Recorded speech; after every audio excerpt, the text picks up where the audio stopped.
যেহেতু আমাদের সামনে আসছে আমাদের কুরবানির আলোচনার আগেই যার কথা সকলের আগে ভাগে চলে আসে, যার কথা না বললেই নয়, তিনি হচ্ছেন আপনার আমার জাতির পিতা হযরত ইব্রাহিম আলাইহিস সালাম। আজ আমরা কথা শুনব ইব্রাহিম আলাইহিস সালাম কিভাবে পরীক্ষার মাধ্যমে আল্লাহ তাআলার সন্তুষ্টি অর্জন করে কিভাবে তিনি খলিল হয়েছিলেন, আল্লাহর বন্ধু হয়েছিলেন। আল্লাহ রাব্বুল আলামিন কুরআনুল কারীমের মধ্যে এভাবে বলছেন, ওয়াইয ইবতালা ইব্রাহিম রাব্বুহু বিকালিমাত। আল্লাহ তাআলা বলছে, স্মরণ করো সেই সময়ের কথা যখন আমি ইব্রাহিমকে অনেক বিষয়ের মাধ্যমে পরীক্ষা নিয়েছিলাম।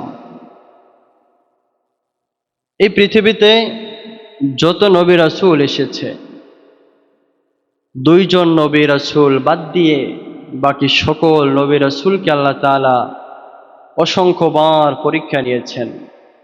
একজন হচ্ছে হযরত আদম আলাইহিস সালাম, আরেকজন হচ্ছে হযরত সুলাইমান আলাইহিস সালাম। এই দুইজন মানুষ দুনিয়াতে আসার পরে এদের নতুন করে পরীক্ষা দিতে হয়নি। এছাড়া যত নবী রাসূল এসেছে সকলকে আল্লাহ তাআলা অসংখ্য পরীক্ষার মাধ্যমে তাদেরকে তিনি আপন করে নিয়েছিলেন। এর মধ্যে সকলের আগে যে নামটা আসে সেই নামটি হচ্ছে হযরতে ইব্রাহিম আলাইহিস সালাম, যার গোটা জীবনটাই ছিল পরীক্ষার মধ্য দিয়ে। জীবনের শুরু থেকে শেষ পর্যন্ত অসংখ্য পরীক্ষা তিনি দিয়েছিলেন, আর প্রতিটা পরীক্ষায় কৃতিত্বের সাথে উত্তীর্ণ হয়ে আল্লাহ তাআলার একেবারে কাছের হয়ে গিয়েছিলেন, যার কারণে আল্লাহ তাআলা তাকে নাম দিয়েছেন খলিলুল্লাহ। তার নাম কি? খলিলুল্লাহ, মানে হচ্ছে আল্লাহ তাআলার বন্ধু। আল্লাহ রাব্বুল আলামিন এভাবে বলেন যে আমি ইব্রাহিমকে অনেকগুলো পরীক্ষা করেছিলাম, ফাতাম্মাহুন্না, এবং সে প্রতিটা পরীক্ষায় উত্তীর্ণ হয়েছিল। এরপর আমি তাকে বলেছিলাম, ক্বালা ইন্নী জাইলুকা লিন্নাসি ইমামা। আল্লাহ বলছে, এরপরে আমি ইব্রাহিমকে বললাম যে ইব্রাহিম, আমি তোমাকে গোটা জাতির নেতা বানাতে চাই। সুবহানাল্লাহ, আমি তোমাকে গোটা জাতির ইমাম বানাতে চাই। আমাদের জাতির পিতা কে? নাকি অন্য কেউ? একজন, তিনি কে? ইব্রাহিম খলিলুল্লাহ। মিল্লাতা আবিকুম ইব্রাহিম হুয়া সাম্মাকুমুল মুসলিমিন। মিল্লাতা আবিকুম ইব্রাহিম, তিনি হচ্ছে আমাদের জাতির পিতা, আর আমাদের যে ধর্ম মুসলমান, আমাদের এই ধর্মের নামটাও তিনি দিয়েছেন। সুবহানাল্লাহ, হুয়া সাম্মাকুমুল মুসলিমিন, যে আমরা যে মুসলমান, এই মুসলমান নামকরণ করেছে হযরতে ইব্রাহিম আলাইহিস সালাম। ইব্রাহিম আলাইহিস সালামের অনেকগুলো পরিচয় রয়েছে। তার এক নম্বর পরিচয় হলো ইব্রাহিম আলাইহিস সালাম হচ্ছেন আবুল আম্বিয়া। দুনিয়াতে যত নবী রাসূল এসেছে সমস্ত নবী রাসূলদের পিতা হচ্ছেন ইব্রাহিম আলাইহিস সালাম। সুবহানাল্লাহ। শুরুর দিকে কয়েকজন নবী রাসূল বাদ দিয়ে যত নবী দুনিয়াতে আগমন করেছে সকলের পিতা হচ্ছে হযরতে ইব্রাহিম আলাইহিস সালাম। কেননা তার দুইটা সন্তান ছিল। বড় সন্তানের নাম হচ্ছে হযরত ইসমাঈল আলাইহিস সালাম, ছোট সন্তানের নাম হচ্ছে হযরত ইসহাক আলাইহিস সালাম। হযরত ইসহাক আলাইহিস সালামের সন্তান হযরত ইয়াকুব আলাইহিস সালাম, হযরত ইয়াকুব আলাইহিস সালামের সন্তান হযরত ইউসুফ আলাইহিস সালাম। এভাবে করে করে হযরত ঈসা রুহুল্লাহ পর্যন্ত যত নবী রাসূল এসেছে সকলেই হযরত ইসহাক আলাইহিস সালামের বংশে এসেছে। সুবহানাল্লাহ। আর সর্বশেষ আপনার নবী, আমার নবী রাহমাতুল লিল আলামিন আগমন করেছিলেন হযরত ইসমাঈল আলাইহিস সালামের বংশ থেকে। তার মানে যত নবী রাসূল আগমন করেছে সকলে এসেছে ইব্রাহিম আলাইহিস সালামের বংশ থেকে, ঠিক না? এই জন্য ইব্রাহিম আলাইহিস সালামকে বলা হয় আবুল আম্বিয়া, নবী রাসূলের পিতা। ইব্রাহিম আলাইহিস সালামের 2 নম্বর পরিচয় হলো তিনি হলেন গোটা মুসলিম জাতির পিতা, যাকে আল্লাহ কোরআনের ভাষায় বলেছে মিল্লাতা আবিকুম ইব্রাহিম।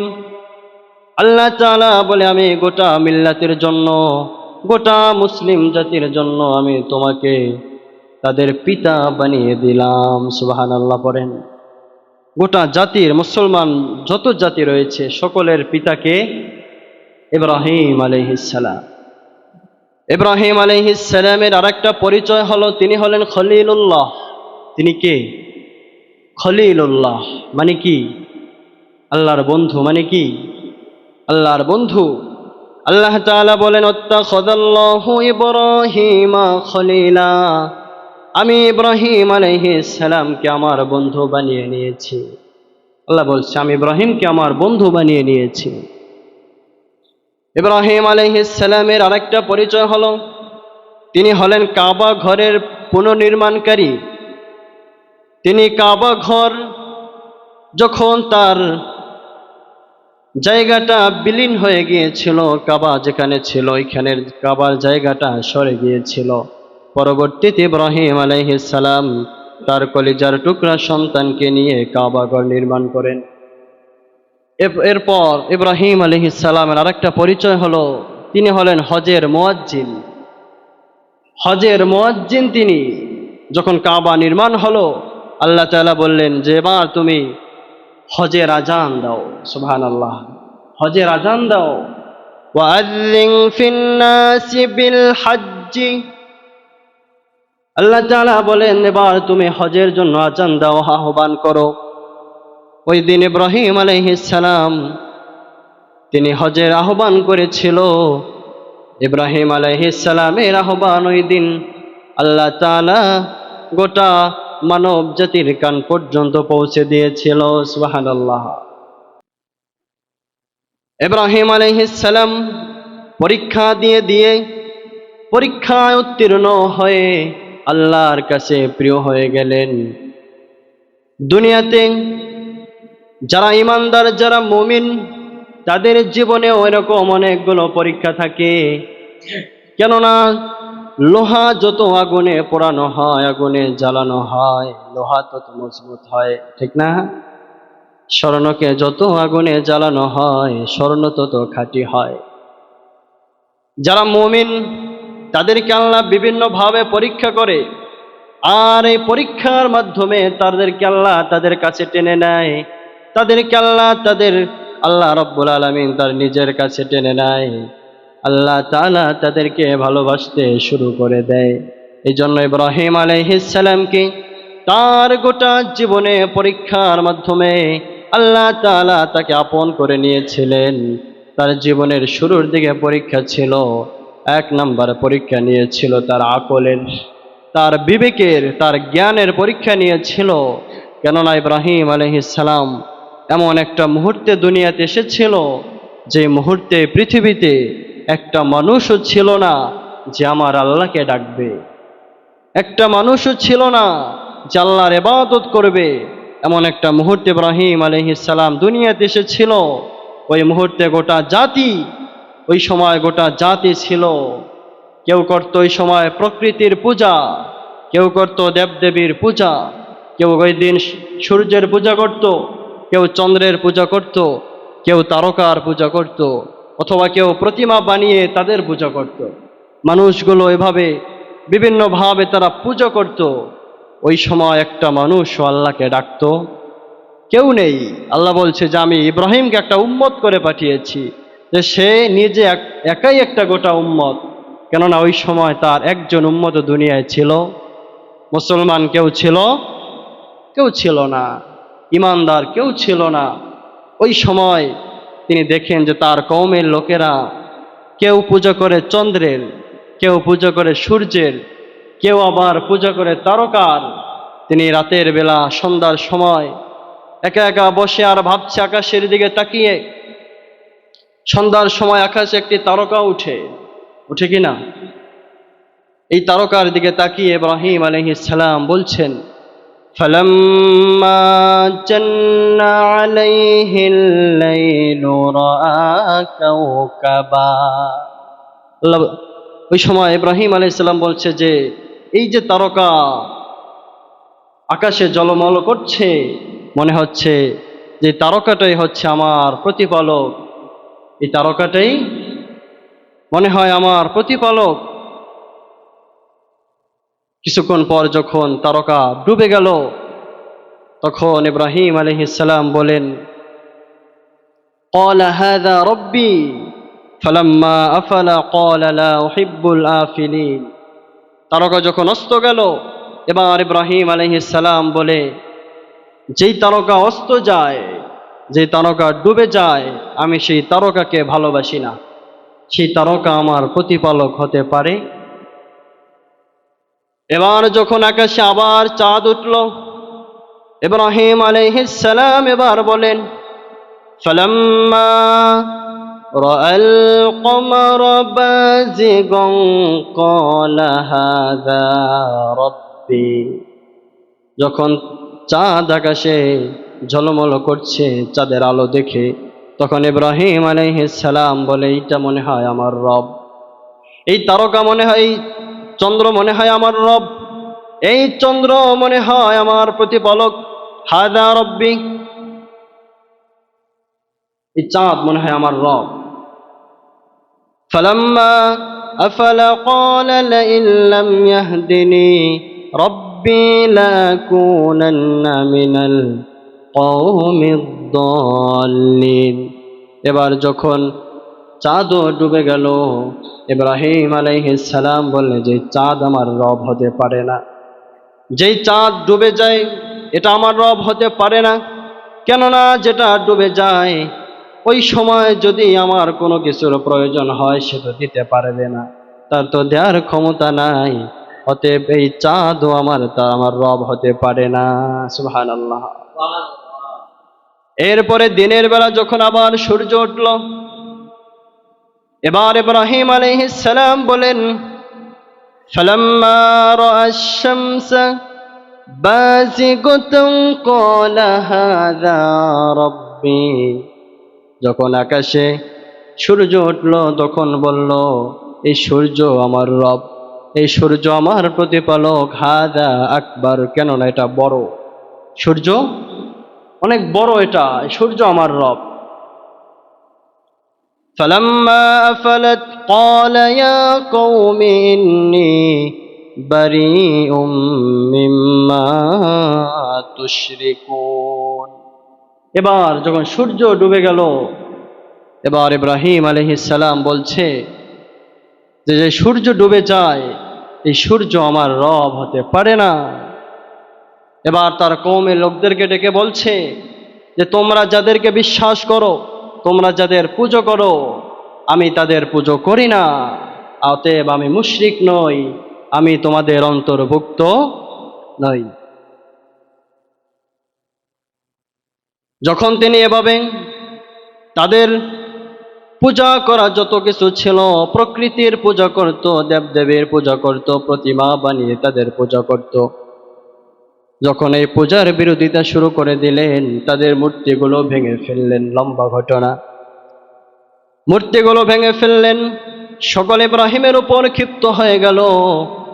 নমরুদের কাছে বিচার গেল, ইব্রাহিম আমাদের ধর্মকে অস্বীকার করে, আমাদের ধর্মকে বিশ্বাস করে না। এবার নমরুদ ইব্রাহিমকে ডেকে বলছে, ইব্রাহিম তুমি কোন খোদার ইবাদত করো? তুমি কোন খোদার ইবাদত করো? তোমার খোদা কে? তোমার খোদা কি করতে পারে? ইব্রাহিম আলাইহিস সালাম বলেন, রব্বিয়াল্লাযী ইউহয়ী ওয়া ইউমীত, আমার রব হচ্ছে যিনি কাউকে জীবন দেয় আবার কাউকে মৃত্যু দেয়। এবার নমরুদ বলে, এই কথা, তোমার রব কাউকে জীবন দেয় আবার কাউকে মৃত্যু দেয়? ক্বালা আনা উহয়ী ওয়া উমীত, আমিও কাউকে জীবন দিতে পারি, আমিও কাউকে মৃত্যু দিতে পারি। নাউজুবিল্লাহ। মৃত্যুদণ্ড একজন কয়েদিকে কারাগার থেকে বের করে তিনি তাকে মুক্ত করে দিলেন, যাও। এবার ইব্রাহিম আলাইহিস সালামকে বলছে, দেখো মৃত্যুদণ্ড, যার মৃত্যু নিশ্চিত ছিল, আমি তাকে জীবন দিয়েছি। একজন নিরপরাধকে এনে তার সামনে হত্যা করে বলল, দেখো, যার বেঁচে থাকার কথা ছিল আমি তাকে হত্যা করে ফেলেছি। অর্থাৎ আমি একজনকে জীবন দিয়েছি আর একজনকে আমি মৃত্যু দিয়েছি। ইব্রাহিম আলাইহিস সালাম বললেন, বিষয়টা তো জটিল হয়ে গেল। এবার ইব্রাহিম আলাইহিস সালাম বললেন, নমরুদকে ডেকে ডেকে বলছেন যে তুমি তো মৃতকে জীবিত করে দেখালে। এবার ইব্রাহিম আলাইহিস সালাম বলেন, ক্বালা ইব্রাহিমু ফাইন্নাল্লাহা ইয়াতি বিশ-শামসি মিনাল মাশরিকি ফাতি বিহা মিনাল মাগরিব। ইব্রাহিম আলাইহিস সালাম ডেকে ডেকে বলেন, আমার আল্লাহ সূর্যকে পূর্ব দিক থেকে উঠায়, পশ্চিমে নিয়ে সূর্যকে ডোবায়। তুমি পারলে সূর্যটাকে একটু পশ্চিমে উঠাও আর পূর্ব দিকে গিয়ে অস্ত নাও। যদি তোমার ক্ষমতা থাকে তাহলে সূর্যটা পশ্চিম দিকে উঠাও, পূর্ব দিকে নিয়ে ডুবাও। এবার তো তারা স্তব্ধ হয়ে গেল, তাদের কোনো ভাষা নেই। কেননা এই ক্ষমতা কোনো মানুষের আছে নাকি? আছে কারো? কেউ পারবে?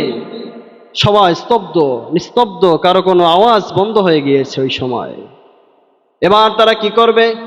একে অপরকে বলা বলে শুরু করলো, ক্বালু হাররিকুহু ওয়ানসুরু আলিহাতাকুম ইন কুনতুম ফাইলিন। তারা বলছে, যদি তোমরা তোমাদের দেবদেবীর সাহায্য করতে চাও, যদি তোমরা তোমাদের প্রতিমাকে সাহায্য করতে চাও, তাহলে তোমরা তাকে আগুনে নিক্ষেপ করো, তাহলে তোমরা তাকে আগুনে নিক্ষেপ করো। এরপর ইব্রাহিম আলাইহিস সালামের উপর পরীক্ষা আসলো। আগুনের ভিতর বিশাল অগ্নিকুণ্ড তৈরি করা হলো। ইব্রাহিম আলাইহিস সালামকে আগুনে ফেলবে। কিভাবে আগুনে ফেলবে? শয়তান এসে তাদেরকে সাহায্য করলো, তোমরা চরকা বানাও, চরকার ভিতরে দিয়ে তারপর তোমরা আগুনে ফেলবা। চরকা বানানো হলো। আগুনে নিক্ষেপ করার আগ মুহূর্তে জিবরিল আলাইহিস সালাম এসে বলছেন, হে আল্লাহর পয়গম্বর, কিছুক্ষণ পরে আপনাকে আগুনে ফেলা হবে, আপনি শুধু আমাকে একটু অনুমতি দেন, আমি আমার পাখা দিয়ে একটা ঝাপটা মেরে আগুন নিভিয়ে দেই। সুবহানাল্লাহ। জিবরিল আলাইহিস সালাম এসে বলছে, আমাকে আপনি বলুন যে আমি আগুন নিভিয়ে দেই। ইব্রাহিম আলাইহিস সালাম বললেন, যে আল্লাহ আমাকে সৃষ্টি করেছে, যে আল্লাহ আমাকে দুনিয়ায় পাঠিয়েছে, সে আল্লাহ কি আমাকে এই মুহূর্তে দেখতে পাচ্ছে? জিবরিল আলাইহিস সালাম বললেন, অবশ্যই দেখতে পাচ্ছে। এবার ইব্রাহিম আলাইহিস সালাম বললেন, তাহলে সে আল্লাহ যদি আমাকে দেখতে পায়, তাহলে আমার তোমার থেকে সাহায্য কেন নিতে হবে? আল্লাহ তো আমাকে দেখছে, আমি যে আগুনে পড়ছি এটা তো আল্লাহ নিজে দেখছে। আমার আগুনে পড়াটা যদি আল্লাহর কাছে ভালো লাগে, আমি আগুনে পড়তে একবার নয় 1000 রাজি আছি। সুবহানাল্লাহ। আল্লাহ তো আমাকে দেখছে। কত বড় বিশ্বাস ছিল, ঈমান ছিল তাদের। আল্লাহ তো আমাকে দেখছে। আল্লাহ রাব্বুল আলামিন এবার জিবরিলকে বললেন, তুমি চলে আসো। আগুনকে ডাক দিয়ে বললেন, কুলনা ইয়া নারু কুনি বারদাও ওয়া সালামান আলা ইব্রাহিম। সুবহানাল্লাহ। আল্লাহ বলছে, হে আগুন, কুলনা ইয়া নারু কুনি বারদাও ওয়া সালামান আলা ইব্রাহিম, তুমি আমার ইব্রাহিমের জন্য শীতল হয়ে যাও। শীতল কেমন শীতল হবে? যে আরামদায়ক হয়ে যাও, বেশি ঠান্ডাও দিও না, আবার বেশি গরমও দিও না। সুবহানাল্লাহ। আরামদায়ক হয়ে যাও। এবার পরীক্ষায় ইব্রাহিম আলাইহিস সালাম আল্লাহ তাআলার সাথে পরীক্ষা করে তিনি উত্তীর্ণ হয়ে গেলেন। এবার আল্লাহ তাআলাকে তিনি সন্তুষ্ট করে ফেললেন। আল্লাহ খুশি হলেন, আগুন থেকে আল্লাহ বাঁচালেন। এরপরে আবার তার পরীক্ষা চলে আসলো। যখন কেউ তার দাওয়াত গ্রহণ করলো না, ইব্রাহিম আলাইহিস সালাম তিনি দাওয়াত দিতে দিতে এক পর্যায়ে কেউ দাওয়াত গ্রহণ করছে না। শুধু তার স্ত্রী আর তার ভাতিজা হযরতে লূত আলাইহিস সালাম, এই দুইজন মানুষ ইসলাম গ্রহণ করেছিল, আর কেউ ইসলাম গ্রহণ করেনি। নিরুপায় হয়ে আল্লাহর আদেশে ইরাকের বাবেল শহর থেকে হিজরত করে চলে গেলেন ফিলিস্তিন। কোথায়? ফিলিস্তিনের কেনান শহরে তিনি চলে গেলেন। কেনানে যাওয়ার পরে আবার পরীক্ষা শুরু হলো। ওখানে দুর্ভিক্ষ দেখা দিল। নিরুপায় হয়ে ওইখান থেকে আবার হিজরত করে চলে যেতে হয়েছে মিশরে। চিন্তা করেন, নিজের জন্মভূমি ত্যাগ করা যে কতটা কষ্টকর। যারা বিগত দিনে নিজের ঘর ছেড়ে বাহিরে ঘুমিয়েছে তারা বলতে পারে, ঠিক না? নিজের দেশ ছেড়ে আর এক জায়গায় থাকতে হয়েছে তারা বলতে পারে যে হিজরত করতে কত কষ্ট হয়। আপনজনদেরকে ছেড়ে, নিজের মাতৃভূমি ছেড়ে কোথাও চলে যাওয়া অনেক কষ্টকর, ঠিক না? নবীজি যখন মক্কা থেকে হিজরত করে মদিনায় গিয়েছিল, বারবার তিনি মক্কার জন্য কেঁদেছিল, মাতৃভূমির জন্য তার মায়া হচ্ছিল। কেননা মাতৃভূমি সেটা চর হোক, যেমন জায়গা হোক, ওটার জন্য আলাদা একটা মায়া থাকে, ঠিক না? ইব্রাহিম আলাইহিস সালাম আল্লাহর কাছে যদি বলতো, আল্লাহ আমি যেতে চাই না, আল্লাহ কি তার কথা শুনতো না? কিন্তু আল্লাহর কথার অবাধ্য তিনি হয় নাই। বলার সঙ্গে সঙ্গে তিনি রাজি হলেন, হিজরত করে চলে গেলেন কেনান, ফিলিস্তিন। সেখান থেকে হিজরত করে আবার চলে গেলেন মিশর।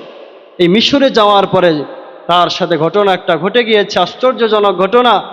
তিনি যখন মিশরে গেলেন, ওই সময় মিশরে যে শাসক ছিল, ওই সময় মিশরের শাসককে বলা হতো ফেরাউন। কে বলা হতো? ফেরাউন বলা হতো। শাসক যে হতো তার উপাধি ছিল ফেরাউন। ওই সময়ের শাসক যে ছিল, সে ছিল মদখোর।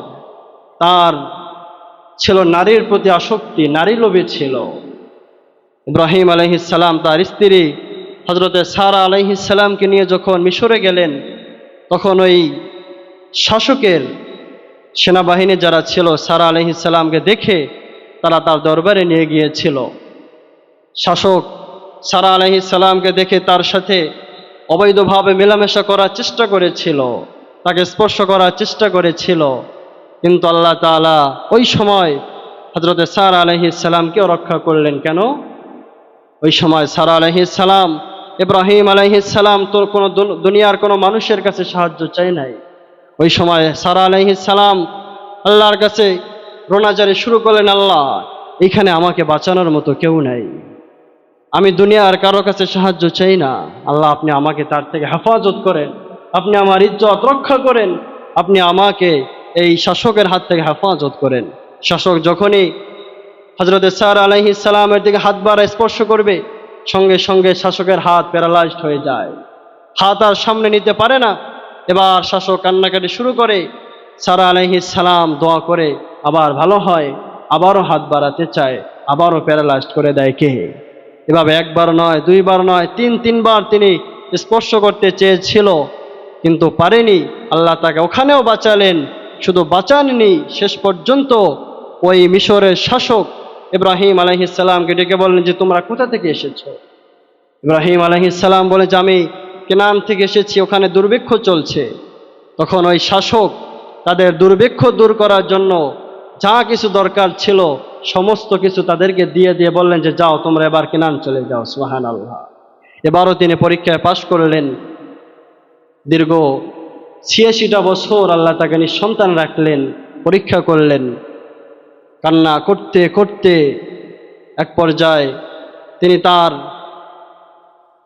স্ত্রীর দাসী ছিল হযরতে হাজর আলাইহিস সালাম, হযরতে সারা আলাইহিস সালাম হাজর আলাইহিস সালামকে তার স্বামীর সাথে বিয়ে দিলেন। ৮৬ বছর বয়স আল্লাহ তাকে একটা সন্তান দিলেন। তিনি দোয়া করলেন, রব্বি হাবলি মিনাস সালিহিন, আল্লাহ আপনি আমাকে একটা নেককার সন্তান দান করেন। দোয়া করতে করতে আল্লাহ দোয়া কবুল করে বললেন, ফাবাশশারনাহু বিগুলামিন হালিম, আমি তার দোয়া কবুল করলাম এবং তাকে আমি একটা নেককার, সালিহিন, ধৈর্যশীল সন্তান দান করলাম। সুবহানাল্লাহ। এই পরীক্ষায় তিনি পাশ করলেন, সন্তান হয়ে গেল। কিছুদিন পরে আবার আল্লাহ তাআলার থেকে আদেশ চলে আসছে, ইব্রাহিম যাও এবার তোমার সন্তান আর স্ত্রীকে নির্বাসনে রেখে আসো। চিন্তা করেন কতভাবে পরীক্ষা নিয়েছে। আল্লাহ তাআলা ডেকে ডেকে বলেন, চলে যাও তোমার স্ত্রী আর সন্তানকে নির্বাসনে রেখে আসো। ইব্রাহিম আলাইহিস সালাম আল্লাহর কথা মতো সঙ্গে সঙ্গে ইব্রাহিম আলাইহিস সালাম তার পুত্র এবং তার স্ত্রীকে সঙ্গে নিয়ে চলে গেলেন মক্কায়। কোথায়? মক্কায়। তিনি তার সন্তানকে, স্ত্রীকে মক্কার কাবার চত্বরে রেখে আল্লাহ তাআলার কাছে দোয়া করলেন, আল্লাহ এই জনমানব শূন্য মরুভূমি, যেখানে কেউ নাই, যেখানে কোনো খাবার নাই, কোনো মানুষ নাই, ঘরবাড়ি নাই, জনমানব শূন্য এই ধুধু মরুভূমিতে আমি আমার সন্তান আর স্ত্রীকে রেখে যাচ্ছি, আপনি তাদের খাবারের ব্যবস্থা করিয়েন, আপনি তাদের জন্য কিছু মানুষের মনে এমন ভালোবাসা তৈরি করে দিয়েন তারা যেন এখানে এসে থাকে। সুবহানাল্লাহ। আপনি তাদের মাধ্যমে আপনি নামাজকে কায়েম করে দিয়েন, প্রতিষ্ঠা করে দিয়েন। আল্লাহ তাআলা দোয়া কবুল করলেন, খাবারের ব্যবস্থা করলেন। কিভাবে? ওখানে আল্লাহ তাআলা ঝমঝমের ব্যবস্থা করে দিলেন। সারা আলাইহিস সালাম দৌড়ালেন। হাজির আজকে গিয়ে দৌড়ায় কি না? হ্যাঁ, কোথা থেকে আসলো? সারা আলাইহিস সালাম ওই দিন সাফা মারওয়ায় দৌড়াতে দৌড়াতে যখন দেখলো যে পানি কোথাও পাচ্ছে না, এই দৌড় আল্লাহর কাছে এত ভালো লাগলো, আল্লাহ পরবর্তী উম্মতের জন্য এই দৌড় বাধ্যতামূলক করে দিল। হজ করতে গেলে দৌড়াতে হবে কি না? যদি কেউ বলে যে আমি সাফা মারওয়ায় গিয়ে দৌড়াবো না, হজ হবে? হজ হবে না। পানির ব্যবস্থা করলেন। মরুভূমি বিদীর্ণ হয়ে পানি বের হচ্ছে। সারা আলাইহিস সালাম এসে বলেন, ঝমঝম, মানে থেমে যাও। চারকুল পাথর দিকে আটকালেন। ওই সময় তিনি ঝমঝম বলেছেন। ওই ঝমঝম বলার কারণে এখনো পর্যন্ত ওই পানিটার নাম ঝমঝমের পানি। সুবহানাল্লাহ। আর জনমানব শূন্য যে এলাকাটা, তিনি মানব দিয়ে তাদেরকে আশ্রয়ের ব্যবস্থা করলেন। জুরহুম গোত্রের কিছু লোক ইয়ামান থেকে হিজরত করে এই পথ দিয়ে যাচ্ছিলেন, তখন তাদের পানির প্রয়োজন ছিল। তারা দূর থেকে দেখলো যে উপরে কিছু পাখি উঠছে, তারা ভাবলো মনে হয় নিচে কিছু আছে। তারা গিয়ে দেখে যেখানে পানি রয়েছে, তারা ওখানে গিয়ে বলেন, হাজর আলাইহিস সালামকে বলেন যে আমাদেরকে পানি দেওয়া যাবে? হাজর আলাইহিস সালাম বলেন, এক শর্তে দিতে পারি। তারা ভাবলো মনে হয় অনেক কিছু চাইবে, সম্পদ চাইবে, টাকা পয়সা চাইবে। সারা আলাইহিস সালাম বলেন যে না। হাজর আলাইহিস সালাম বলেন যে না, আমি কিছুই চাই না তোমাদের কাছে, শুধু তোমরা আমার সাথে এখানে তোমরা জীবনযাপন করো। সুবহানাল্লাহ। আমার সাথে থাকো আর আমাকে তোমরা এখানে আশ্রয়ের ব্যবস্থা করে দাও। তখন ওই মানুষগুলো ওইখানে অবস্থান করলো। ওখানে অবস্থান করে করে জুরহুম গোত্র বিশাল বংশ বিস্তার করেছে। এই বংশে হযরত ইসমাঈল আলাইহিস সালাম বিবাহ করেছে। আর এই বংশ থেকেই আল্লাহর নবী মুহাম্মদুর রাসূলুল্লাহ সাল্লাল্লাহু আলাইহি সাল্লাম আগমন করেছে। সুবহানাল্লাহ। এভাবে আল্লাহ তাআলা ফাইনাল পরীক্ষা নিলেন তার এই কলিজার টুকরা সন্তানকে জবাইয়ের মাধ্যমে, কুরবানির মাধ্যমে পরীক্ষা নিলেন। এই পরীক্ষায় তিনি উত্তীর্ণ হলেন। প্রত্যেকটা পরীক্ষা উত্তীর্ণ হয়ে শুধু উত্তীর্ণ নয়, গোল্ডেন এ প্লাস, জিপিএ 5, তার থেকে যদি বড় কিছু থাকে, এত প্লাস পয়েন্ট পেয়ে আল্লাহ তাআলাকে খুশি করে আল্লাহ তাআলা তাকে নাম দিয়ে দিলেন খলিলুল্লাহ। যাও, আজ থেকে তুমি আমার বন্ধু, আজ থেকে তুমি হলো খলিল, তুমি হলো আমার বন্ধু। আল্লাহ তাআলা দুনিয়াতে এভাবেই যারা ইমানদার হয়, যারা দিনদার হয়, যারা মুমিন হয়, তাদেরকে এই সময় বিভিন্নভাবে পরীক্ষা করে, বিভিন্নভাবে, কখনো অসুস্থতা, তো কখনো বিপদ, তো কখনো অভাব, আবার কখনো কারো নিজেদের আপনজনদেরকে ছিনিয়ে নেয়, আবার কখনো ফসল কমিয়ে দেয়। কোনো না কোনোভাবে আল্লাহ মুমিনদেরকে পরীক্ষা করে। আর যারা পরীক্ষা উত্তীর্ণ হয়, আল্লাহ বলছে আমি তাদেরকে কাছে টেনে নেই। সুবহানাল্লাহ। এই জন্য আমরা তো মুমিন, আমাদের এরকম অভাব আসবে, বিপদ আসবে, অসুস্থতা আসবে, কোনোভাবেই, কোনো অবস্থাতেই আমরা কখনো নিরুপায় হব, আমরা কখনো হতাশ হব। আমরা সব সময় আল্লাহর উপর তাওয়াক্কুল করে, আল্লাহর উপর বিশ্বাস করে জীবন পার করব ইনশাআল্লাহ। পাক আমাদের জাতির পিতা যেভাবে পরীক্ষা দিয়ে আল্লাহ তাআলার নৈকট্য অর্জন করেছে, আল্লাহ তাআলা আমাদেরকে ওইভাবে পরীক্ষার মাধ্যমে আমাদেরকে আল্লাহর নৈকট্য অর্জন করার তৌফিক দান করুক। সকলে পড়ুন আমিন।